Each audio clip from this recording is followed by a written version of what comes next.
Selamat siang, apa benar saya sedang berbicara dengan Bapak Made? Iya siang, maaf Mbak, ini istrinya. Bapak Made sekarang lagi istirahat. Dengan siapa ya? Iya, perkenalkan saya Yesi, apoteker di Rumah Sakit Bintang. Saya akan memberikan konseling mengenai obat yang telah Bapak peroleh tadi di rumah sakit, kurang lebih 5-10 menit. Namun, percakapan ini akan direkam sebagai bukti dokumentasi pasien. Apakah Ibu bersedia, Bu? Oh iya Mbak, nggak apa-apa. Bapak Made usia berapa dan tinggal di mana ya, Bu? Hanya untuk memastikan. Usia 65 tahun Mbak, alamatnya di Jalan Ciledug nomor 5. Baik, Bu. Tadi pagi Pak Made ke rumah sakit, didampingi oleh siapa ya, Bu? Dengan saya sendiri Mbak. Oh begitu, baik Bu. Apa yang Bapak sudah pernah menggunakan obat sebelumnya? Belum pernah, baru pertama kali Bapak mendapatkan obat ini. Dan obatnya banyak sekali Mbak, biasanya Bapak hanya mengkonsumsi obat tensi, katopril, dan obat gula yaitu metformin. Itu Oh, aja Mbak. iya. Bapaknya memiliki alergi obat atau mengkonsumsi obat lain ya, Bu? Selain obat metformin dan... Tidak ada Mbak, tidak ada, hanya itu aja Mbak. Katopril dan metformin aja. Apa yang disampaikan oleh dokter terkait kegunaan dari obat yang diresepkan ini ya, Bu? Dokter bilang Bapak mendapatkan beberapa jenis obat Mbak. Ada obat tensi, obat gula, dan obat untuk ginjal. Iya, Ibu. Dan apa yang dijelaskan oleh dokter tentang cara pemakaian obat ini ya, Bu? Dokter bilang nanti akan dijelaskan oleh apoteker Mbak. Baik, Ibu. Nanti saya akan menjelaskan mengenai obat yang diberikan oleh dokter ya, Bu. Apa yang disampaikan oleh dokter tentang harapan pengobatan ini ya, Bu? Dokter bilang harapan hidup Bapak bergantung pada kondisi kesehatan Bapak sendiri dan kepatuhan Bapak dalam menjalani arahan-arahan dari dokter Mbak. Ya, jadi di sini saya akan menjelaskan beberapa informasi terkait obat yang Bapak peroleh ya, Bu. Yang pertama itu Bapak diresepkan obat Captopril yang diganti tadi. Captopril diganti dengan amlodipin, Bu ya. Ini diminumnya 1 kali sehari setiap 24 jam. Setelah makan, obat ini harus diminum rutin ya, Bu ya. Misalnya pagi-pagi aja untuk seterusnya. Ini expirednya juga masih jauh, tahun 2022 bulan Maret. Oh iya Mbak, sama obat gula ini yang mana ya Mbak, obat penggantinya? Oh iya, Ibu. Sebelumnya Bapak menggunakan metformin ya, Bu ya. Sekarang diganti dengan liquidon.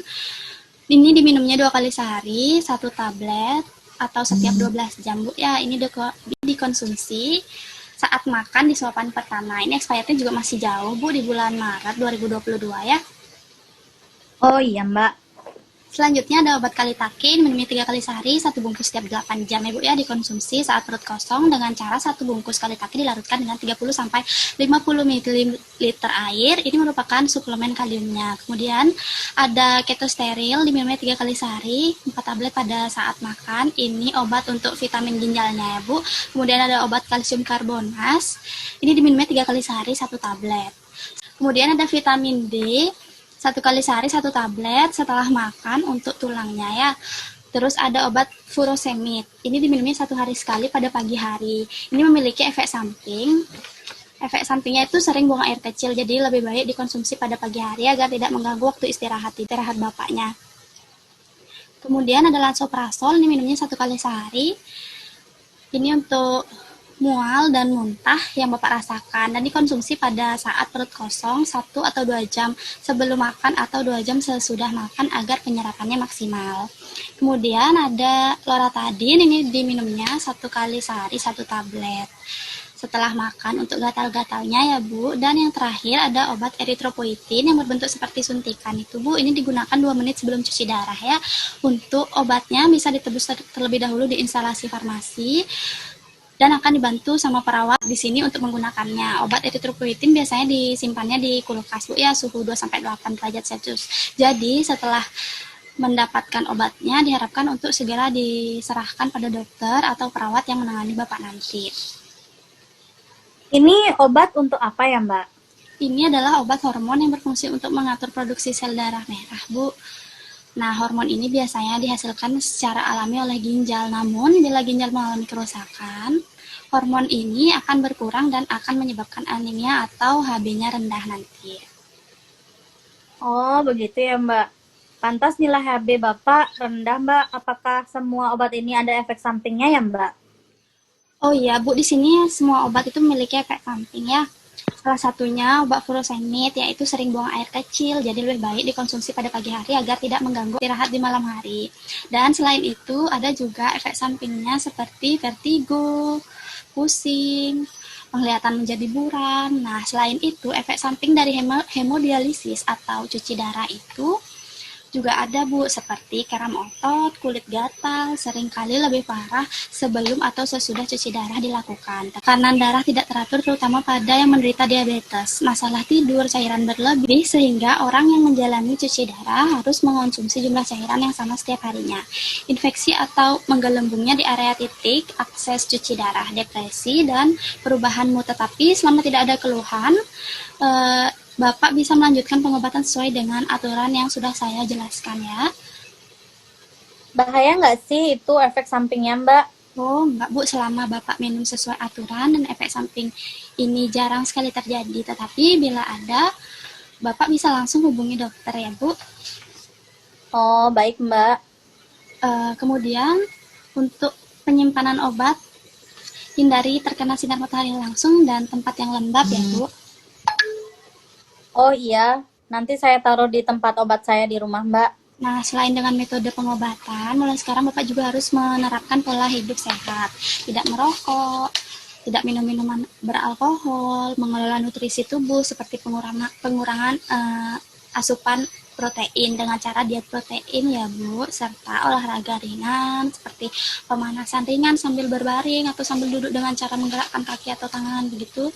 Pergelangan kaki dan pergelangan tangannya juga dilatih Bu ya. Bapak kan di sini punya diabetes, jadi harus mengontrol gula darahnya.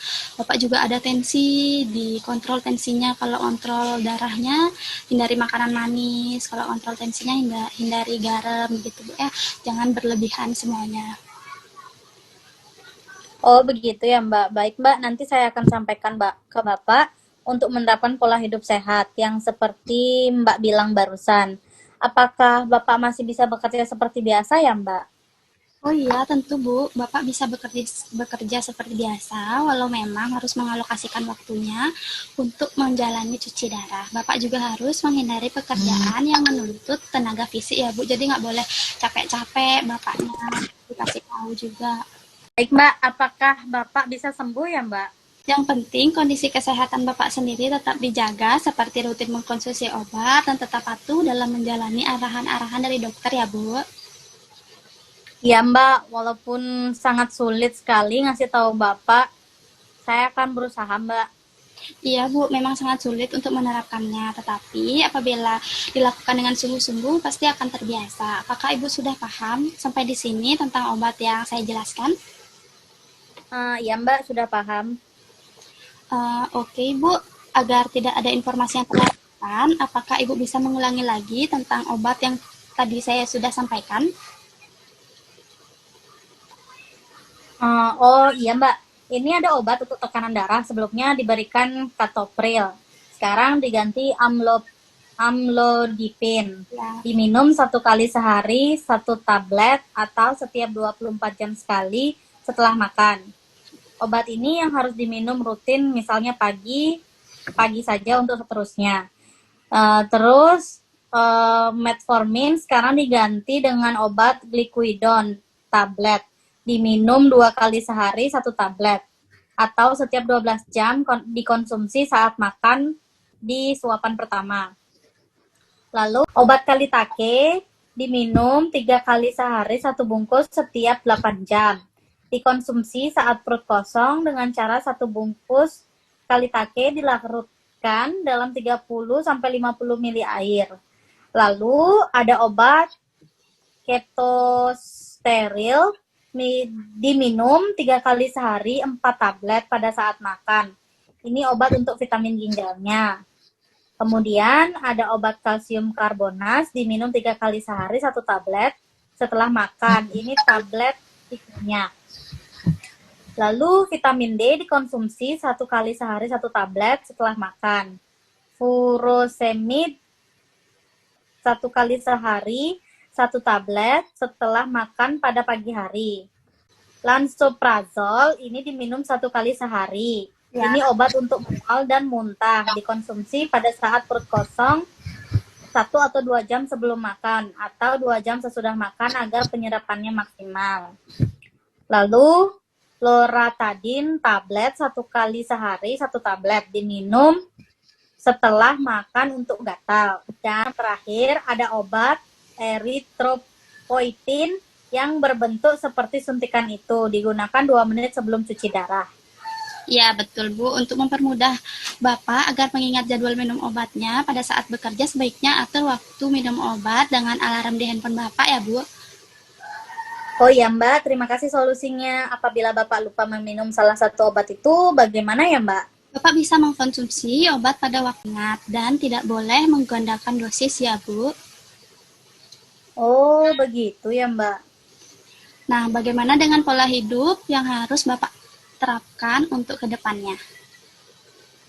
Mulai sekarang Bapak harus menerapkan pola hidup sehat, tidak merokok, tidak mengonsumsi alkohol, pengelolaan nutrisi tubuh seperti pengurangan asupan protein dengan cara diet protein, serta olahraga ringan seperti pemanasan ringan sambil berbaring atau duduk dengan cara menggerakkan kaki dan tangan, dan mengontrol gula darah dengan mengurangi mengkonsumsi manis, serta mengontrol tekanan darah agar tetap stabil dengan tidak mengonsumsi garam berlebihan. Ya, betul Bu. Sampai di sini apakah masih ada yang ingin ditanyakan? Tidak ada, sepertinya informasi yang saya dapat sudah cukup dan sangat membantu Mbak. Iya Ibu, jadi sudah menjadi tanggung jawab saya sebagai apoteker untuk membantu pasien dalam menjalankan terapi pengobatan. Dan ini adalah nomor HP saya Bu ya. Saya nanti misalnya kalau Ibu ada apa-apa yang ingin Ibu tanyakan bisa hubungi nomor ini. Iya Mbak, ini sangat membantu. Kalau begitu saya akhiri sesi konseling ini ya Bu. Semoga Bapak lekas sembuh. Jika ada keluhan bisa langsung hubungi dokter. Sebagai bukti konseling pada hari ini bisa saya izin untuk screenshot video ini Bu ya. Oh iya, bisa Mbak. 1, 2, 3. Terima kasih atas waktu yang diberikan. Saya doakan agar Bapak Made cepat sembuh. Selamat siang. Terima kasih banyak ya Mbak atas informasinya. Iya, sama-sama.